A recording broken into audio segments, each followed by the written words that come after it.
اعوذ باللہ من الشیطان الرجیم بسم اللہ الرحمن الرحیم رب اشرح لی صدری ویسر لی امری واحلل عقدۃ من لسانی یفقہوا قولی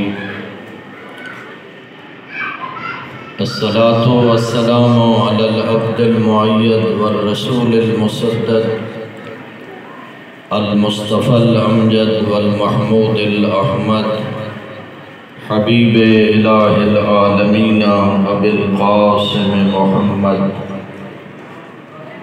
وعلى آلہ النجباء الشرفاء الذین اذهب اللہ عنہم الرجس وطہرهم تطہیرا ثم رحمۃ اللہ علی احبابہم واصحابہم ومحبیہم وموالیہم اجمعین اما بعد فقد قال الرحمن فی کلامہ القرآن بسم اللہ الرحمن الرحیم وَأَتِمُّ الْحَجَّ وَالْعُمْرَةَ لِلَّهِ۔ انتہائی قابل عزت سامعین، کوئی لمبی چوڑی تقریر نہیں ہے، بڑا مختصر مگر جامع خطاب میرے سے قبل کاظمی صاحب فرما چکے ہیں۔ بس ملک صاحب کے حکم کی تعمیل کرتے ہوئے صرف دو چار گزارشات کرنا مقصود ہے۔ پہلے گزارش یہ ہے، پہلے زمانے میں لوگ جب حج پر جاتے تھے، برادری، رشتہ داری، دوست احباب ان کی دعوتیں کرتے تھے، لیکن جب ہم نے اسلام اور اسلام کے احکامات کو پڑھا، اس وقت پتہ چلا کہ برادری رشتہ داری کے لیے ضروری نہیں ہے کہ وہ حاجی صاحب کی دعوت کرے، بلکہ حاجی صاحب کے لیے سنت ہے کہ وہ برادری رشتہ داری اور دوست احباب کے لیے ولیمہ کا اہتمام کرے۔ میں عرض کروں کہ حضرات، 3 مقامات ایسے ہیں جہاں رسول اللہ نے فرمایا کہ ولیمہ کرنا سنت ہے، جن میں سے مکان بنانے کے بعد ایک فنکشن کرنا جس میں لوگوں کو مدعو کرنا، دوست احباب کو دعوت دینا، غرباء و فقراء کو مدعو کرنا سنت ہے۔ اور دوسرا مقام کہ جب حج کی اللہ رب العزت سعادت عطا فرمائے، اس وقت بھی ولیمہ کرنا سنت ہے، اور جب انسان اپنی اولاد کی شادی کرے، شادی کا ولیمہ بھی سنت ہے۔ لیکن میں یہاں ایک گزارش ضروری کرنا چاہ رہا ہوں کہ ولائم، جو اسلام نے ولائم کا فلسفہ رکھا ہے، اس میں یہ نہیں ہے کہ صرف ان لوگوں کو بلایا جائے جن کے پاس کار ہو، ڈبل کیبن ڈالا ہو، یا کوئی بڑی عہدے اور منصب کے لوگ ہیں۔ اسلام نے ولائم کا فلسفہ بھی رکھا ہے، جہاں اپنے دوست احباب کو مدعو کرے، وہاں کم از کم کچھ فقراء و مساکین کو بھی اس دعوت میں شامل کرے۔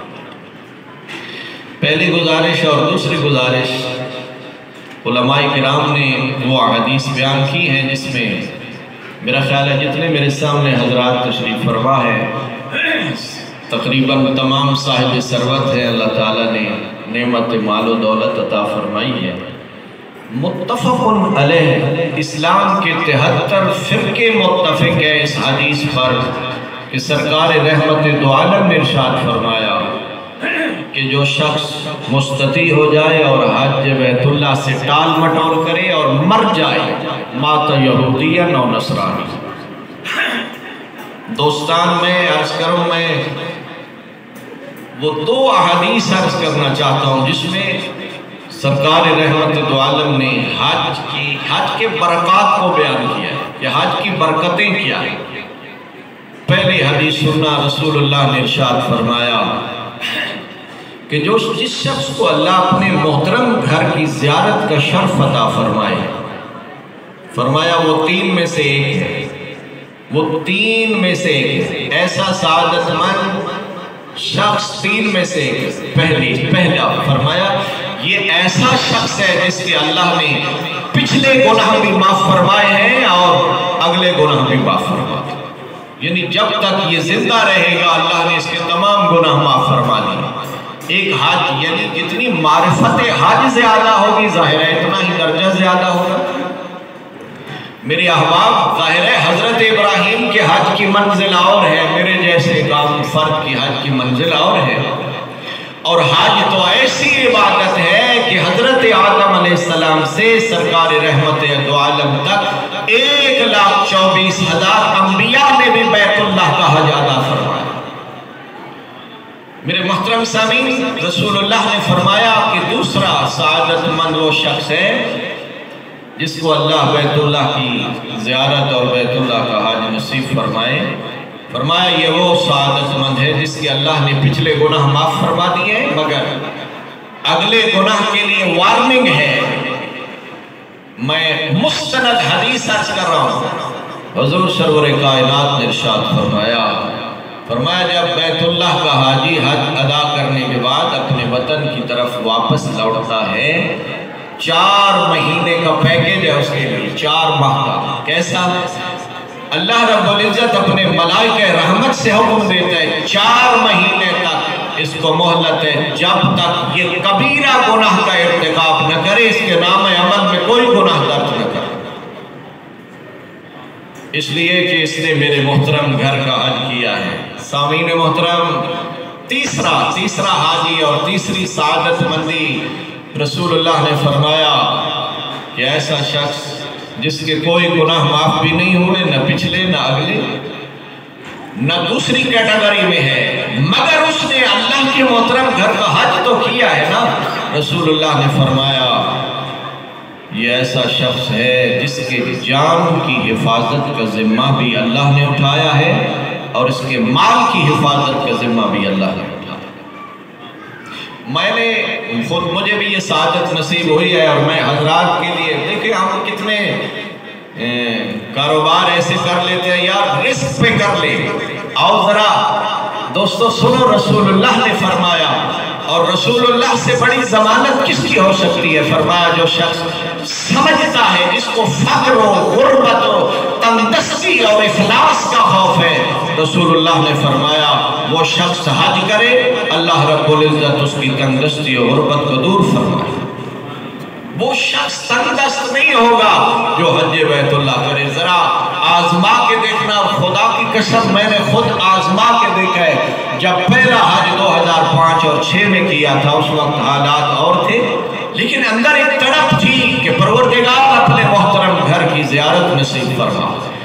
دعائیں مانگتے تھے، لیلۃ القدر میں دعائیں مانگتے تھے، شب قدر میں دعائیں مانگتے تھے، اور سوچتے تھے کہ یار اتنے لاکھ روپے ہمارے پاس کب آئے گا، لیکن خدا جانتا ہے ایسے اسباب پیدا ہو گئے۔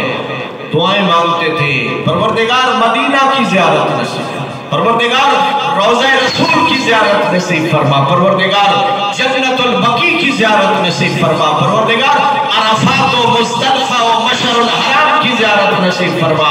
پروردگار یہ تو وہ مقامات ہیں جن مقامات پر اللہ رب العزت کے برجستہ برگزیدہ انبیاء نے وقت گزارا۔ عرفات کون سا مقام ہے؟ سامعین محترم سمجھنے کی ضرورت ہے۔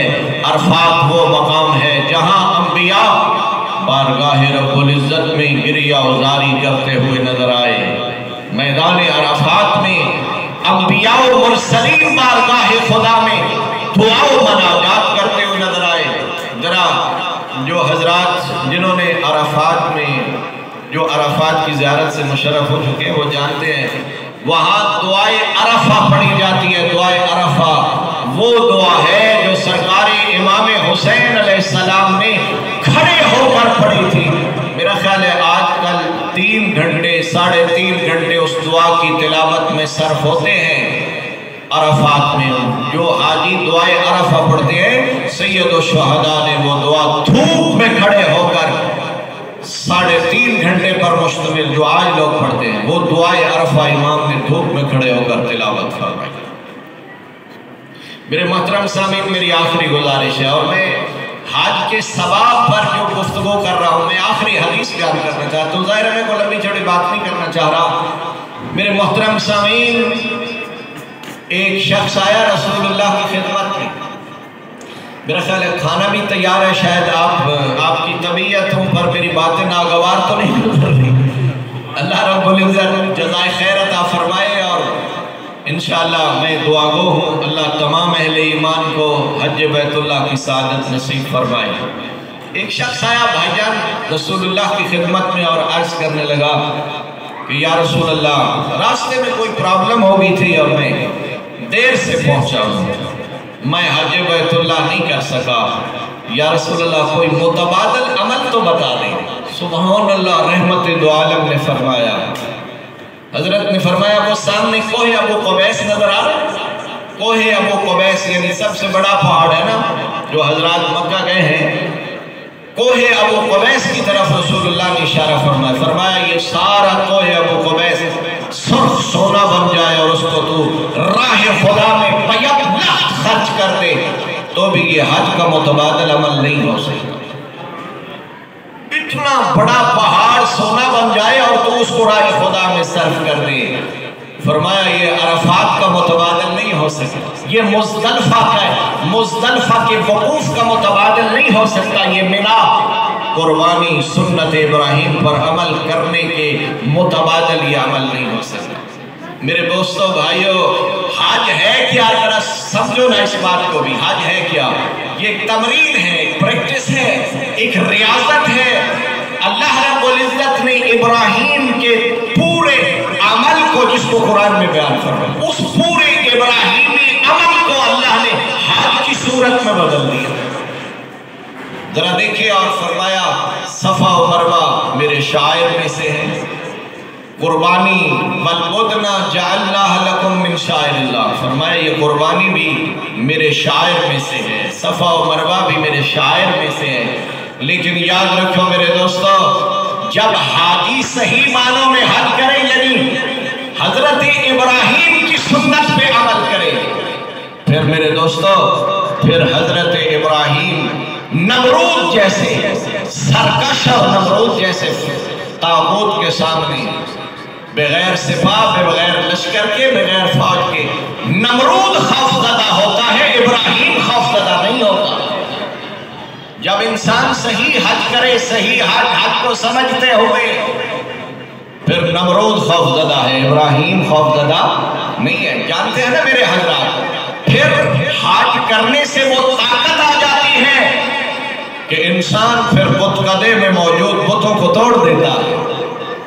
لیکن افسوس کہ حاجی کو یہ بھی نہ پتا ہو کہ میں نے اپنے اندر کے بت توڑنے ہیں، جی کیا ہے جو میں حاجی صاحب بننے کے لیے نہیں۔ رسول اللہ نے فرمایا، جیسے کہ آج صاحب وہ حدیث بیان کر رہے تھے کہ یوم ولدت امہ، اسی حدیث میں رسول اللہ نے فرمایا جو حج کر کے واپس آئے، فرمایا وہ اس طرح ہے جس طرح شکم مادر سے بچہ باہر آئے، لیکن اسی حدیث میں فرمایا مبرأ من الکبر، اپنے اندر تکبر کے وہ توڑ دے، صرف اللہ اکبر، اکبر صرف اللہ کو مانے۔ اور میرے دوستو یہی وجہ ہے، خدا قسم ابراہیم نے اس نمرودی بت خانے کے اندر تمام بتوں کو توڑ دیا۔ جب گرفتار ہوئے اور نمرود کے دربار میں آئے، اور نمرود نے گھبرائے ہوئے پوچھا ابراہیم کے بت تو نے توڑے ہیں؟ کیسی لاجک بیان کی حضرت نے، فرمایا یہ بڑا بت، قرآنی واقعہ ہے، فرمایا یہ بڑا بت جس کے کندھے پر یہ کلہاڑا ہے، شاید یہ چھوٹے بت اس نے توڑے ہو۔ گویا اس جاہل اور مورخ قوم کو دعوت فکر دی حضرت ابراہیم نے۔ نمرود چونک گیا اور کہنے لگا اس میں تو اس حرکت نہیں ہے، وہ نفع نقصان نہیں کر سکتا۔ ابراہیم مسکرائے اور فرمایا جو نہ نفع کر سکے نہ نقصان، وہ تمہارا خدا کیسا، وہ تمہارا معبود کیسا جو نہ نفع کر سکے نہ ضرر پہنچا سکے۔ اور پھر اس نے حضرت ابراہیم کو سزائے موت سنائی۔ بس میری آخری بات ہے، حضرت ابراہیم کو جب نمرود نے سزائے موت سنائی، ساری زندگی ابراہیم نے کہکا نہیں لگایا، اونچی آواز میں ابراہیم نہیں ہنسے، مگر جب اس نے موت کی سزا کا اعلان کیا، مورخین کہتے ابراہیم کا کہنا بلند ہوا، سپاہی کہنے لگا ابراہیم تو کیسا شخص ہے، تیرے خلاف حاکم وقت موت کی سزا کا اعلان کر رہا ہے اور تو کہہ کے لگا رہا ہے۔ فرمایا میں اسی لیے تو مسکرا رہا ہوں، یہ بیچارہ جو مجھے موت کی سزا سنا رہا ہے اس کے اختیار میں نہ زندگی ہے نہ موت۔ میرے محترم سامعین، اور یہی وجہ ہے پھر اس نے اگلا قدم اٹھایا کہ حضرت ابراہیم کو آگ میں جلا دیا جائے۔ علامہ حسین بخش جاڑا صاحب قبلہ بیان فرمایا کرتے تھے، آگ اتنی جلائی کہ جلانے والے پریشان تھے، جلنے والا مطمئن تھا۔ جلانے والے پریشان ہو گئے کہ ابراہیم کو اس آگ میں کیسے ڈالا جائے۔ بالآخر منجنیق کے ذریعے حضرت خلیل کو آگ کی طرف دھکیلا گیا۔ سبحان اللہ، جا رہے ہیں آتش نمرود کی طرف خلیل، اور حضرت جبرائیل آئے بارگاہ خلیل میں اور عرض کی حلق حاجتن، اے ابراہیم کیا تجھے کوئی مدد کی ضرورت ہے؟ فرمایا اما الیک فدا، تیری مدد کی ضرورت نہیں، جس کی مدد کی ضرورت ہے وہ دیکھ رہا ہے کہ میرے خلیل پہ مشکل وقت آ گیا۔ میرے محترم سامعین، میں آخری بات کر رہا ہوں، سمجھنا اگر انسان حج خلیلی کرے اور حضرت ابراہیم کی اس سنت و طریقہ کے مطابق کرے تو دیکھیں انسان کے اندر کتنی پاور اور طاقت آ جاتی ہے اور اللہ کی نصرت کیسے شامل حال ہوتی ہے۔ آئے ہیں حضرت ابراہیم آگ میں، اور مورخین کہتے ہیں کہ نمرود خود بھی محل کے چھت پہ کھڑے ہو کر یہ سارا منظر دیکھ رہا تھا، اور نمرود کی بیٹی بھی اس کے ہمراہ کھڑی یہ سارا منظر دیکھ رہی تھی۔ خلیل خدا جب آگ میں آئے اور اللہ رب العزت نے قرآن میں یہ آیت میں فَقُلْنَا يَا نَارُ كُونِي بَرْدًا وَسَلَامًا، فرمایا آئے آپ ٹھنڈی ہو جا، مگر اتنا زیادہ ٹھنڈا نہ ہونا کہ تیری سردی کی وجہ سے میرا ابراہیم پریشان ہو۔ حضرت ابراہیم نے جب آگ کے انگاروں کو تسبیح کے دانے بنایا، اس وقت نمرود کی بیٹی محل کی چھت پہ کھڑے ہو کر اپنے باپ کو خطاب کر کے کہنے لگی، بابا تم مانو یا نہ مانو، میں تسلیم کرتی ہوں ابراہیم بھی سچا ہے، ابراہیم کا خالق بھی سچا ہے، ابراہیم کا پروردگار بھی سچا ہے۔ میرے دوستو، اگر حج ابراہیمی ہو جائے تو انسان اللہ اکبر سپر پاور فقط وحدہ لا شریک کو تسلیم کرتا ہے۔ اس کا سر دنیا کے کسی بت کے سامنے نہیں جھکتا، کیوں؟ اس لیے کہ وہ سر بسجود بارگاہ پروردگار ہو جاتا ہے۔ تو میرے دوستو بھائیو، میں دعا گو ہوں اللہ رب العزت مجھے بھی اور آپ تمام حضرات کو بار بار بیت اللہ کی زیارت کا شرف نصیب فرمائے۔ یہ بعض لوگوں کے ذہن میں یہ بات ہے نا جی، جو ایک دفعہ حج کر کے آئے پھر دوسری دفعہ جانے کا ارادہ لوگا یار کسی اور نیک کام پر بھی خرچ کرو۔ رسول اللہ کی مستند حدیث ہے، جیسا کہ آپ صاحب بیان فرما رہے تھے کہ رسول اللہ نے فرمایا واجب حج کی ادائیگی کے بعد مستحبی حج، وہاں حج بیت اللہ چھوڑتے ہوئے حاجی صاحب کو چاہیے کہ خانہ کعبہ کی طرف رخ کر کے بارگاہ خدا میں یہ دعا کر کے آئے کہ پروردگار مجھے اس گھر کی زیارت اگلے سال کی نصیب کر۔ اور جیسا کہ آپ سماعت فرما رہے تھے 25 حج پیدل چل کے امام حسین علیہ السلام نے فرمائی، امام زین العابدین نے 20 پیادہ حج کیے۔ پروردگار ہمیں بار بار اپنے محترم گھر کی زیارت نصیب فرما۔ پروردگار تمام اہل ایمان کو حج بیت اللہ کی سعادت نصیب فرما، خصوصاً جو حاضرین ملتمسین اس وقت اس محفل میں تشریف فرما ہے، پروردگار تمام کو مناسک حج کی ادائیگی کی توفیق عنایت فرما۔ خصوصاً ملک صاحب جو ابھی حج بیت اللہ کی سعادت نصیب کر کے تشریف لائے ہیں، جن کی دعوت پر تمام حضرات تشریف فرما ہے، دعا ہے اللہ رب العزت ملک صاحب کی سایہ جمیلہ کو شرف قبولیت عطا فرمائے، ان کی زحمات، ان کے دعا و مناجات، ان کے عبادات، اوراد، وظائف اللہ رب العزت اپنی بارگاہ میں قبول فرمائے۔ دعا ہے خداوند عالم تمام عالم اسلام کے درمیان وحدت و اتفاق عنایت فرمائے، دشمنان اسلام قوتوں کو تباہ و برباد فرمائے۔ پروردگار اس وقت اتنے ہاتھ دعاؤں کے لیے بلند ہیں، میرا مالک تمام کے نیک حاجات قبول فرما، پریشانیاں دور فرما، مشکلات آسان فرما۔ پروردگار صاحبان اولاد کی زندگی دراز فرما، نیک اور صالح قرار فرما۔ پروردگار ہمارے گناہوں سے درگزر فرما، مومنین کے رزق حلال میں برکت و وسعت عطا فرما، حرام سے بچنے کی توفیق عنایت فرما۔ پروردگار بے حق کے شہدائے کربلا، حاضرین ملتمسین کے نیک حاجات بالعموم، اور جناب ملک صاحب کی حاجات شریعہ بالخصوص اپنی بارگاہ میں قبول و منظور فرما۔ ملک صاحب کی اولاد کی زندگی دراز فرما، مزید اچھے اعمال کی توفیق عنایت فرما۔ ربنا تقبل منا انک انت السمیع العلیم برحمتک یا ارحم الراحمین، وصلی اللہ علی محمد وآلہ الطیبین الطاہرین المعصومین، اللہم صل علی محمد۔